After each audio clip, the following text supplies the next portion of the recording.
চাঁদপুরের ফরিদগঞ্জে গৃহবধূ জাহেদা আক্তার মিশু হত্যা মামলায় আসামি সুজন খানকে যাবজ্জীবন কারাদণ্ড দিয়েছে আদালত।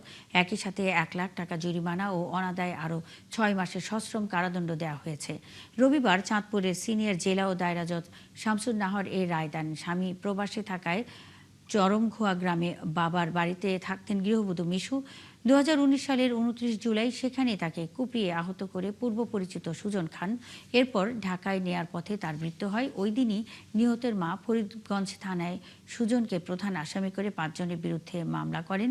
তদন্ত শেষে ২০১৯ সালের ১৬ ডিসেম্বর আদালতে অভিযোগপত্র দাখিল করে পুলিশ। এরপর ২০ জনের সাক্ষ্য গ্রহণ ও তথ্য প্রমাণ পর্যালোচনা করে আসামিকে যাবজ্জীবন সশ্রম কারাদণ্ডের আদেশ দেয় আদালত। আর অভিযোগ প্রমাণিত না হওয়ায় মামলার অন্য আসামিদের খালাস দেওয়া হয়েছে।